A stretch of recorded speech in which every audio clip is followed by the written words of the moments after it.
हम संतान, एकता का है वरदान।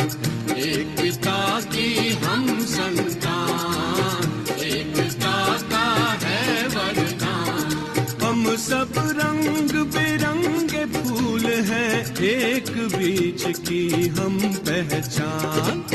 एक पिता की हम संतान, एकता का है वरदान। हम संतान, एकता का है वरदान।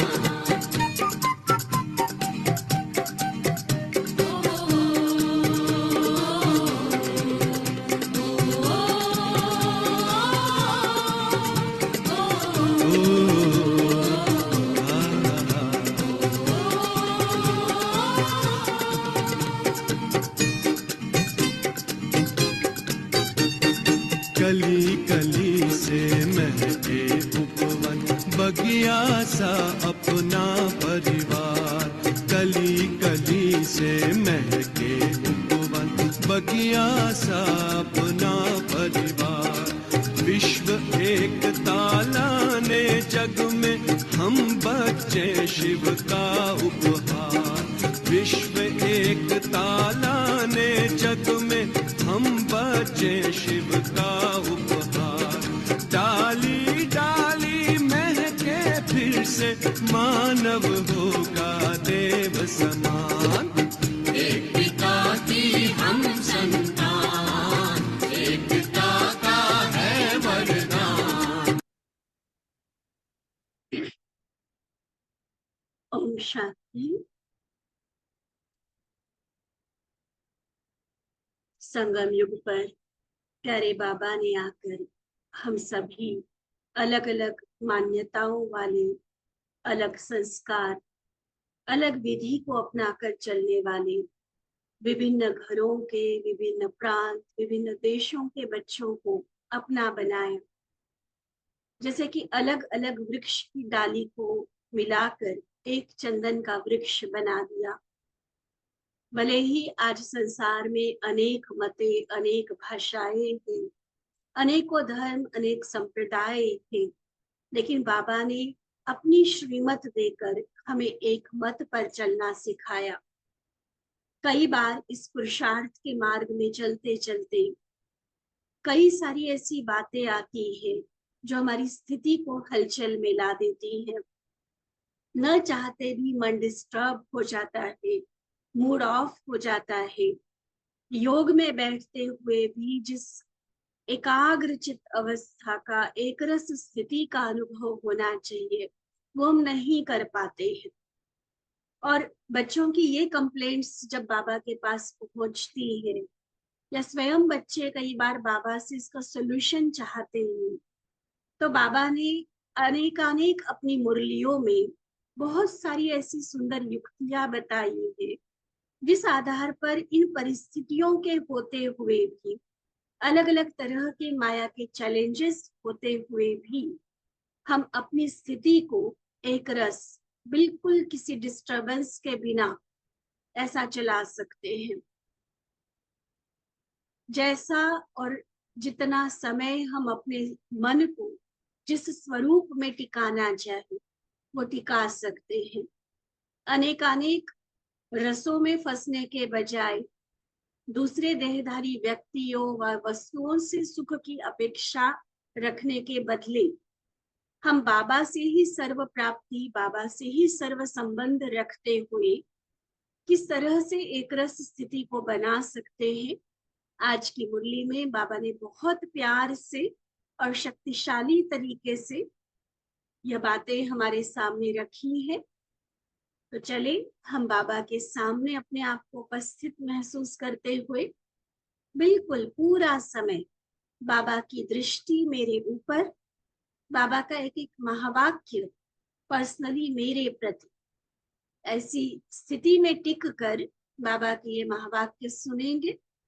4 मई 1983 की बाबा की ये मुरली, जिसका सार है सदा एक मत, एक ही रास्ते से एक रस स्थिति। सदा एक मत, एक ही रास्ते से एक रस स्थिति। तो सदा श्रीमत के दाता, सदा विश्व कल्याणकारी अपने बच्चों के प्रति बोले, आज बाप दादा वतन में सर्व बच्चों के प्रति रूहान करते मुस्कुरा रहे थे। किस बात पर? सभी बच्चे विश्व में चैलेंज करते हैं कि मुक्ति, जीवन मुक्ति का वर्षा सेकंड में प्राप्त कर सकते हो।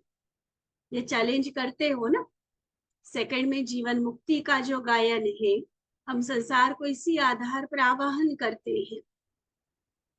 वैसे अनुभव से देखो, दिव्य बुद्धि जो हर ब्राह्मण को बर्थडे की गिफ्ट मिली है, ब्राह्मण नाम संस्कार हुआ, माना शूद्र से बदलकर ब्राह्मण बने, और दिव्य बुद्धि की गॉडली गिफ्ट, ईश्वरीय सौगात बाप दादा द्वारा मिली। उस दिव्य बुद्धि के आधार पर सोचो, ज्ञान भी सेकंड का है। रचयिता और रचना, अल्फ और बे, विस्तार करो तो कहते हैं कि सागर की स्याही भी कम पड़ जाएगी, लेकिन अगर सार कहे तो सेकंड का है, अल्फ और बे। और योग भी सेकंड का है, मैं बाबा का, बाबा मेरा। ठीक है, ज्ञान को भी सेकंड में समाया, अल्फ और बे का ज्ञान। योग को भी बाबा ने सार रूप में सेकंड में लाया, बस मैं बाबा का, बाबा मेरा। फिर दिव्य गुणधारी बनना, यह भी सेकंड की बात है, क्योंकि जैसा जन्म, जैसा कुल, वैसी धारणा स्वतः और सहज होती है। अगर मुझे याद है मैं ब्राह्मण हूं और उसके बाद मैं किसी विकार के वश होकर कोई गलत या व्यर्थ कर्म करूं, ये हो ही नहीं सकता। इसलिए दिव्य गुणधारी बनना बाबा के, उसमें भी कोई मेहनत वाली बात नहीं, सेकंड की बात। मेरा जन्म क्या है, मेरा कुल क्या है, किसकी मैं संतान हूं, ये याद रखने मात्र से ही दिव्य गुणों से आत्मा भरपूर हो जाती है। क्योंकि ईश्वरीय कुल है तो गुण अर्थात धारणाएं भी तो ईश्वरीय होंगी ना। है बच्चे ईश्वर के तो रावण वाले गुण, रावण वाले संस्कार थोड़ी ही होंगे। ब्राह्मण जन्म ऊंचे ते ऊंचा, तो धारणा भी ऊंची होगी ना। तो देखो, धारणा भी सेकंड की बात हो गई, ज्ञान भी सेकंड का, योग भी सेकंड का, और धारणा को भी बाबा ने एक्सप्लेन किया है सारी सेकंड की बात। क्योंकि जैसा बाप वैसे बच्चे। और सेवा भी सेकंड की बात। देखो, सेवाओं का इतना विस्तार लेकर हम बैठे रहते हैं, और बाबा क्या कह रहे, सेवा भी सेकंड की। अनुभवी बन, खजानों के अधिकारी बन, बाबा का परिचय देना, बस। आज बाबा इतना सिंप्लीफाई करके हमें बता रहे। ज्ञान के लिए सेकंड माना क्या कहा, थोड़ा रिवाइज कर लेते हैं। ज्ञान सेकंड का कौन सा, अल्फ और बे। योग को कैसे सेकंड में बताया, मैं बाबा का और बाबा मेरा। धारणा के लिए, धारणा के लिए ये स्मृति कि मैं कौन हूँ, किस कुल की हूँ, कौन सा मेरा ये जन्म है, किसकी मैं संतान हूँ। तो जन्म और कुल की स्मृति के साथ दिव्य गुणधारी स्वतः बन गए। और चौथा बाबा कहते, सेवा भी सेकंड की, बस अनुभवी बन, दूसरों को अनुभव कराना है, बाबा का परिचय देना है। जो अपने पास है वह दूसरों को देना है। तो यह तो सेकंड और सहज बात है ना। कमा के देना, कहीं से लाके देना, किसी और से लेके देना, उसमें टाइम लगता है। किसी को कुछ चाहिए, वो ऑलरेडी मेरे पास है, देने में कितना टाइम लगेगा? सेकंड। इसलिए सेवा भी सेकंड की बात है। तो बाप दादा देख रहे थे कि सेकंड की बात में इतना समय चलते हुए, चाहे 2 मास के ब्राह्मण है व बहुत समय के कई वर्षों के ब्राह्मण है, ब्राह्मण अर्थात सेकंड के वर्षे के अधिकारी। तो सेकंड के अधिकारी, बाबा ने अधिकारी बनाने में टाइम नहीं लगाया। सेकंड के अधिकारी और फिर अधीन क्यों बन जाते? बाबा ने मालिक बनाया, नौकर क्यों बन जाते? अधीन क्यों हो जाते? क्या अपने अधिकार के स्थिति रूपी सीट पर सेट होना नहीं आता है? आराम की सीट को छोड़ हलचल की बेआरामी में क्यों आते? जब बाबा ने इतना रिलैक्स कर दिया हमें, जैसे अपनी शरण में, अपनी गोदी में बिठा लिया, आराम वाली सीट दे दी, एक रस रहो, अपने अधिकार के आसन पर रहो, तो उस आराम वाली सीट को छोड़कर फिर बेआरामी वाली हलचल में, डिस्टरबेंस में क्यों आते? अधिकारी के बदले अधीन क्यों बनते? सीट से उतरकर अपनी शक्तियों को ऑर्डर करते, इसलिए वह ऑर्डर मानती नहीं है। फिर सोचते हैं हूं तो मैं मास्टर सर्वशक्तिमान, लेकिन शक्तियां काम में नहीं आती है। क्या दास का ऑर्डर दास मानेगा? मालिक का ऑर्डर नौकर मानेगा? नौकर एक दूसरे को ऑर्डर थोड़ी ही करते हैं। दास का ऑर्डर दास मानेगा या मालिक का ऑर्डर दास मानेगा? समझते हैं ना? लेकिन खुद क्या बन जाते? अधिकारीपन की सीट छोड़कर दास बन जाते, और फिर सोचते कि अब शक्ति मेरे अकॉर्डिंग काम क्यों नहीं कर रही। और जब वो काम नहीं करती, फिर चेहरा क्या बन जाता? सारी बाबा हमारी रिजल्ट सुना रहे हैं। बाबा ने बिठाया अधिकारीपन के आसन, सेकंड में सर्व प्राप्तियां करा दी। आज तो चारों सब्जेक्ट्स को सेकंड में समा दिया बाबा ने। और इतना सहज, इतने आराम वाला, इतना अधिकार वाला स्थान बाबा ने दिया। उसके बदले जब अधीन बन जाते, दास बन जाते, तो चेहरा कैसे बन जाता? जैसे कमजोर शरीर वाले का चेहरा पीला हो जाता है ना, क्योंकि वो खून की शक्ति नहीं होती है, एचबी कम हो जाता है तो चेहरा पीला हो जाता है। ऐसे वहां चेहरा पीला हो जाता, यहाँ कमजोर आत्मा उदास हो जाती। अधिकारी के बदले कमजोर बन गए, दास बन गए, तो उदासी दिखेगी। भले ज्ञान भी सुनेगा, भले सेवा भी करेगा, लेकिन उदास रूप में, बस मजबूरी से, धक्के से जैसे चल रहे हैं। एक सेल्फ मोटिवेशन जो होता है, खुद का उमंग उत्साह, खुद के शौक से भाग भाग कर सेवा कर रहे हैं, वो चीज नहीं हुई। खुशी की शक्ति, सर्व प्राप्तियों की शक्ति खत्म हो जाती है, क्योंकि सीट से उतर गए ना, तो लूट लिया माया ने। दास सदा उदास ही रहेगा, मालिक हो तो खुशी में नाचते रहेंगे।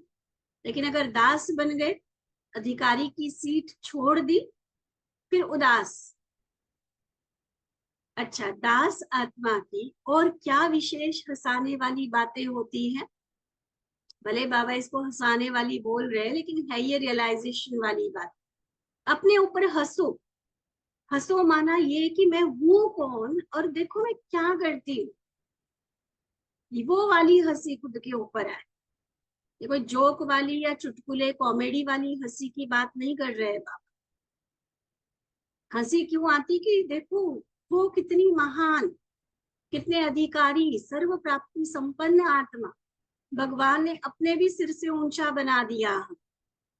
और फिर छोटी छोटी बातों में घबराने वाले, रूठने वाले, रूसने वाले, मूंझने वाले, तो बाबा को हंसी नहीं आएगी। और वो हंसी जब मुझे खुद पर खुद को आएगी ना, तब मैं खुद को चेंज कर सकती हूँ। इसलिए उस भाव से सुनना। क्या हंसी की बातें हैं कि छोटी सी बातों में बोलते कि पता नहीं कंफ्यूज हो गए हैं, मूंझ गए हैं, पता नहीं चल रहा क्या करना चाहिए, कहाँ जाना चाहिए, ये कैसे करे, वो कैसे करे, मूंझ जाते, कंफ्यूज हो जाते। जैसे किसी की आंखों की नजर कमजोर हो जाती है ना, तो एक चीज के बजाय दो दो तीन तीन चीजें दिखाई देती है और फिर उसी में कंफ्यूज हो जाते कि ये सही है या वो सही है, रियल कौन सा है, कंफ्यूज हो जाते हैं ना।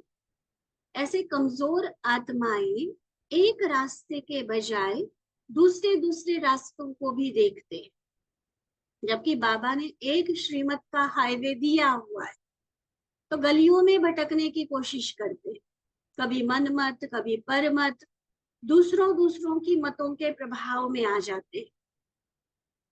एक श्रीमत के साथ साथ अनेक और मतें भी दिखाई देती है। अब जहां पर ऑप्शंस आ गए तो कंफ्यूजन तो होगा ना। फिर सोचते ये करे या वो करे, है वैसे सोचने की जरूरत। जब बाबा ने एक ही रास्ता मुझे दे दिया कि बच्चे तुम्हें ये करना है, ऐसे इस विधि से करना है, और मैं तुम्हारे साथ हूं करने के लिए, 1000 गुना मदद का प्रॉमिस, इतना बड़ा ऑफर भी दे दिया, क्या फिर सोचने की जरूरत रहती है? किसी और के लॉजिक, किसी और के तर्क, किसी और की मत के आधार पर हम जो मन में उलझन पैदा कर देते हैं। देखो, क्या हंसी वाली बात नहीं है ये? फिर सोचते ये करे या वो करे, पता नहीं ये यथार्थ है या वह यथार्थ है। बाबा कहते जब है ही एक रास्ता, एक श्रेष्ठ मत, तो यह क्यों करे, क्या करे, ये क्वेश्चन ही नहीं है। फैक्ट ये है कि जब बाबा ने पहले से एक रास्ता दिया, बेस्ट दिया, तो उसके बाद तो सोचने की बात ही नहीं रहती ना। कंफ्यूज क्यों नहीं हो, स्वयं ही दो बनाकर फिर दुविधा में फंस जाते हैं। तो यह विचित्र चाल देख बाप दादा मुस्कुरा रहे थे। बाप दादा कहते सीट पर स्थित हो तो एक रस रहे, लेकिन चंचल बच्चे के समान, नटखट बच्चा होता है ना, तो वैसे बच्चे भी, वैसे भले महारथी है, ज्ञानी तो आत्मा है, शरीर के हिसाब से भी बड़ी आयु वाले हैं, लेकिन हरकतें क्या करते? बाबा ने अधिकार वाली सीट पर बिठा दिया और खुद चंचल बच्चे के समान बार बार चक्कर लगाने के अभ्यासी, और फिर कहते माया का चक्कर आ गया। बाबा तो कहते कंफ्यूज होने का कोई आधार ही नहीं है। बाबा ने वो स्कोप दिया ही नहीं है हमें, वो जगह छोड़ी ही नहीं है कि माया वहां आ सके, जगह हम बना देते। इसके पहले की मुरली में भी बाबा ने कहा ना, क्या करते? माया का दोष नहीं है, खुद आवाहन करते माया का अपनी कमजोरी के कारण। बाबा ने आधार नहीं रखने दिया है, लेकिन व्यर्थ और कमजोर संकल्पों के आधार ले लेते हैं। जब है ही व्यर्थ, है ही कमजोर आधार, तो फिर रिजल्ट क्या होगी? श्रीमत को साइड में किया, अपने ही व्यर्थ कमजोर संकल्प या किसी और की परमत के आधार पर, उस कमजोर आधार को लेकर चल रहे, रिजल्ट क्या होगी? या तो अटकेंगे, या लटकेंगे, या फिर नीचे गिरेंगे। ठीक है, फिर चिल्लाएंगे, फिर कौन याद आएगा? फिर भी तो बाबा को ही याद करना पड़ेगा ना। फिर चिल्लाएंगे, बाबा मैं तो आपका हूं, आप शक्ति दे दो। बाबा कहते सीट पर सेट रहो तो ज्ञान सूर्य की शक्तियों की किरणें आपके सीट की छत्र छाया स्वतः सदा ही प्राप्त है। बाबा को कहने की, मांगने की, याचना प्रार्थना करने की भी आवश्यकता नहीं है। अगर मैं आत्मा अधिकारीपन की सीट पर हूं तो बाबा की किरणों के नीचे हूं, सुरक्षित हूं। सीट से नीचे उतरकर व्यर्थ व कमजोरी के संकल्पों की दीवार खड़ी कर देते, और फिर व्यर्थ संकल्प भी एक नहीं आता, पूरी लड़ी लग जाती। एक सेकंड में एक से अनेक संकल्प पैदा होते, इसके भी हम सभी अनुभवी है। एक बार कोई व्यर्थ चीज शुरू हो गई, देखो एक के पीछे दूसरा तीसरा हजारों व्यर्थ संकल्प हो जाते, और पता ही नहीं चलता, गाड़ी रुकती नहीं, और उसी से फिर अनेक ईंटों की दीवार बन जाती। वैसे सूर्य चमक रहा है, लेकिन मैं अगर बीच में दीवार खड़ी कर दूं तो मुझे सूरज की धूप रोशनी नहीं मिलेगी ना। तो बाबा ने तो मुझे ऑफर किया हुआ है, मेरी छत्र छाया सदा तुम्हारे ऊपर, सर्व शक्तियों की सदा प्राप्ति होगी। लेकिन मैंने ही व्यर्थ कमजोर संकल्पों की दीवार खड़ी कर दी, अधीन हो गए, दास बन के बैठ गए, अधिकारीपन की सीट से उतर गए, तो फिर वो प्राप्ति से वंचित हो जाते हैं। फिर ज्ञान सूर्य की शक्तियों की किरणें हम तक पहुंच नहीं सकती, और फिर कहते मदद नहीं मिलती, शक्ति नहीं आती, खुशी नहीं रहती व याद नहीं रहती, आ ही कैसे सकती। दीवार को हटाओ, अपनी सीट पर बैठो तो ऑटोमेटिकली मिलेगी, कहा ना, मांगने की भी जरूरत नहीं। दीवार खुद खड़ी कर देते, माया के चक्कर में खुद फंसते, और फिर कहते पता नहीं, है तो हम ब्राह्मण, मेहनत भी इतनी करते, पुरुषार्थ भी इतना करते, फिर पता नहीं शक्ति क्यों नहीं मिलती, जीत क्यों नहीं होती, खुशी क्यों नहीं रहती। तो उस क्यों का जवाब बाबा दे रहा है। ठीक है, तो बाप दादा पुराने नए ऐसा जो भी खेल करते हैं, उनका खेल देख के मुस्कुरा रहे थे। सेकंड की बात ऊपर एक्सप्लेन किया ना बाबा, है सेकंड की बात, लेकिन उसको इतना मुश्किल क्यों बना दिया है। एक रास्ता, एक मत, उसको छोड़, मन मत पर मत, उसमें मिक्स क्यों करते। अपनी कमजोरी के बनाए हुए रास्ते, ऐसे तो होता ही है, ऐसे तो चलता ही है, इन रास्तों को स्वयं ही बनाकर फिर स्वयं ही भूल भुलैया के खेल में आ जाते। जबकि डायरेक्ट श्रीमत के हाईवे पर चलो तो सीधा मंजिल पर पहुंच जाए, गलियों में खुद भटक जाते मनमत और परमत, और फिर मंजिल से दूर हो जाते हैं। ऐसा करते क्यों हो। ये सोच रहे हो कि हो जाता है, हम करते नहीं है। हाँ, बच्चे तो जवाब यही देंगे ना कि बाबा हम कोई जानबूझ के थोड़ी करते हैं, हो जाता है। लेकिन होता भी क्यों है। बाबा आज छोड़ नहीं रहा है हो जाता है कह के, क्यों होता है, बीमारी क्यों आती है। किसी भी तरह की बीमारी होती है ना, अब तो खैर डॉक्टर इतना नहीं पूछते हैं, पहले अगर कुछ भी आप बीमारी लेकर जाओ ना, चाहे पेट दर्द लेकर जाओ, सिर दर्द लेकर जाओ, कुछ भी आपके प्रॉब्लम लेकर जाओ ना, डॉक्टर पहले पूछते थे कल क्या खाया था, है ना। क्योंकि कहीं ना कहीं हम बदपरहेजी करते हैं, कोई ना कोई जो शरीर के प्रति नियम होते उसका उल्लंघन करते, तब बीमार होते। कोई बीमारी तुरंत दिखती है कि अभी खाया था और अभी पेट दर्द शुरू हो गया, कोई लंबे टाइम के बाद वो चीज निकल कर आती है, अरे प्रॉपर न्यूट्रिशन लिया ही नहीं था, तब ये डिफिशियंसी आ गई, तब ये रोग हो गया, बीमारी हो गई।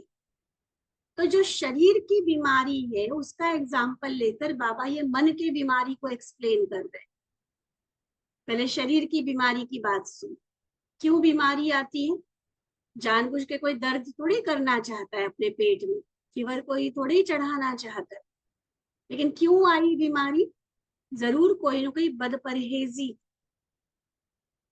या आत्मा के हिसाब से कहेंगे मर्यादाओं की लकीर से बाहर आ जाते, तब बीमार हो जाते। अभी तक क्या यही खेल करने हैं, बोलो। कितने वर्ष हो गए, सभी अपनी अपनी गिनती करो ज्ञान में आने की। बाबा के तो 88 ईयर्स है ही है, लेकिन हम अपना अपना भी अगर गिनती करें तो इतने वर्षों से ज्ञान में चलते हुए क्या अभी भी यही खेल करने हैं? और खेल में मजा आता है फिर तो एक अलग बात है ना, इसमें मजा भी तो नहीं आ रहा है। परेशान खुद हो रहे, कंफ्यूज खुद हो रहे हैं, मंजिल से दूर हो रहे हैं। ये तो घाटे वाला खेल है। विश्व कल्याण के ठेकेदार, जिम्मेवारी बाबा ने कितनी बड़ी दी है। विश्व कल्याण के ठेकेदार, इतने बड़े ऑक्यूपेशन वाले, और ये बच्चों वाले खेल खेलते, ये कब तक?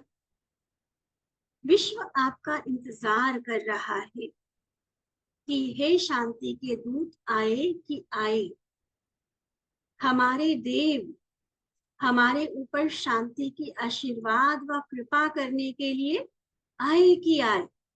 इंतजार में बैठे हैं दुनिया के लोग, विश्व की आत्माएं हमारी प्रतीक्षा कर रही है।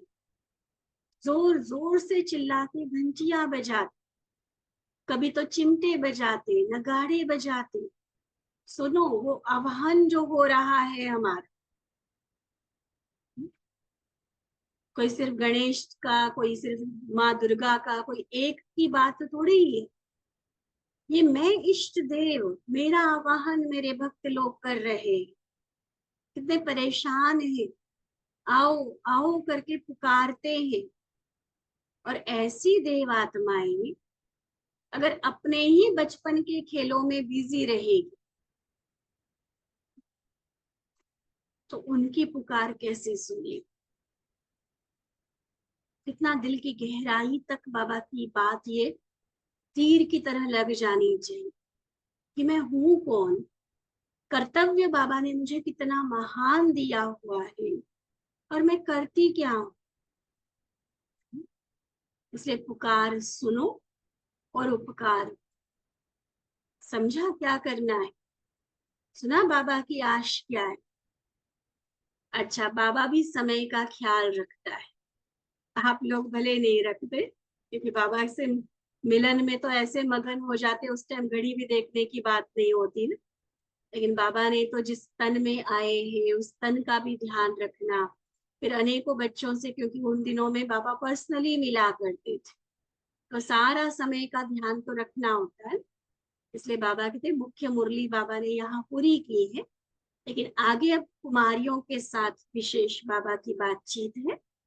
जो भी कुमारियां हैं ध्यान से सुने, बाकी भी भले सुने, मिलेगा सबको ही कुछ ना कुछ, लेकिन कुमारियां विशेष अटेंशन से सुनना। भगवान वाच, बाबा मेरे लिए क्या कह रहा है, इस भाव से सुनो। बाबा कहते सभी कुमारियां अपने को शिव शक्तियां समझती हूँ। शक्तियां सदा कहाँ रहती है? शिव शक्ति कहा ना, तो शक्ति कहाँ रहेगी? शिव के साथ रहती है। जो जिसके साथ रहते हैं उसके संग का रंग उन पर जरूर लगेगा ना। तो जो बाबा का गुण, जो बाबा का कर्तव्य, वही आपका है ना। बाबा का कर्तव्य है सेवा, तो आप सभी सेवाधारी हो ना। सेवा करती हो या करनी है, अब ये अपने आप को देखो। बाबा की सेवाएं तो बेहद की हो रही है, और उन इतनी सारी सेवाओं में अगर हम सिर्फ अपने लोकल सेंटर की सेवा भी देखें, स्थूल सूक्ष्म मूल कितने तरीके की जो सेवाएं हो रही है, उसमें मेरा कंट्रीब्यूशन कितना है? अभी सेवा करनी है करके उसको फ्यूचर के लिए, भविष्य के लिए रखा हुआ है, या प्रेजेंटली वर्तमान में भी मेरा कोई हिस्सा, मेरा कोई पार्टिसिपेशन, मेरा कोई कंट्रीब्यूशन सेवाओं में है? इसलिए दो बातें बाबा ने पूछी कि वर्तमान में करती हो या भविष्य में करनी है। सदा ये लक्ष्य रखो कि मुझे बाप समान बनना ही है। हर बात में चेक करो कि यह बाप का कर्म व बाप का संकल्प बोल है। मैं तो करने जा रही हूँ, क्या अगर मेरी जगह बाबा होता तो क्या बाबा के मन में ये संकल्प, बाबा के मुख द्वारा ये बोल या बाबा ये कर्म करता? अगर तो वहां पर आपका ग्रीन सिग्नल आ रहा है, हाँ बाबा का ही ये संकल्प बोल कर्म है, तो खुले दिल से करो। लेकिन कहीं भी थोड़ा भी ये आता है कि नहीं, बाबा मेरी जगह होते तो ये नहीं करते, तो उसको फुल स्टॉप। चेक करो कि क्या बाप समान यह संकल्प बोल कर्म है।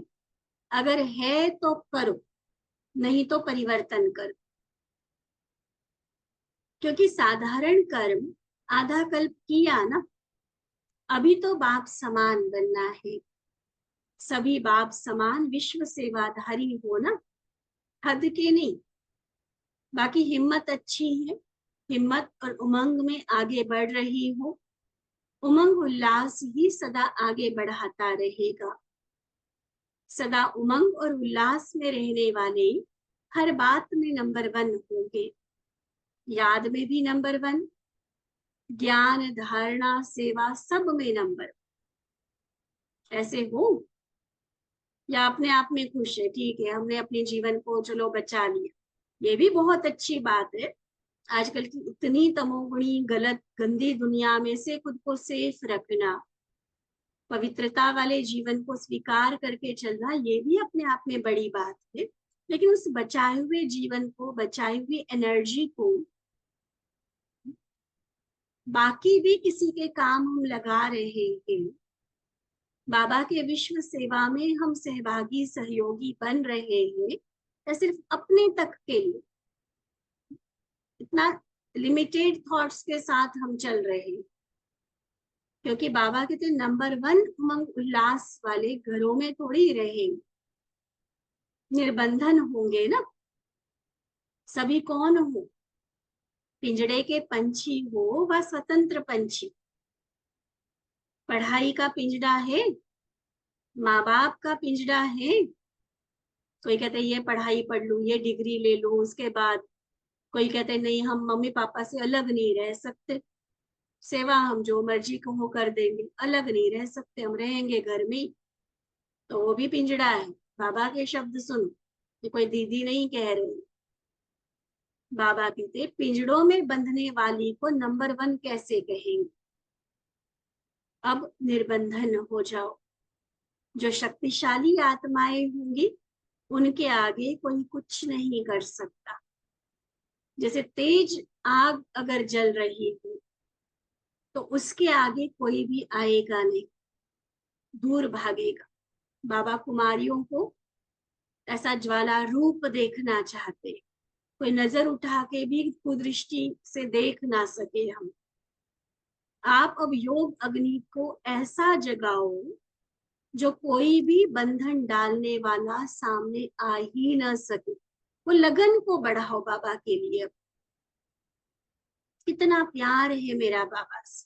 देख, जैसे कोई जानवर को भगाना होता है तो आग जला लेते हैं, फिर आग के सामने कोई जानवर नहीं आ सकता। ऐसे लगन की अग्नि को तेज कर।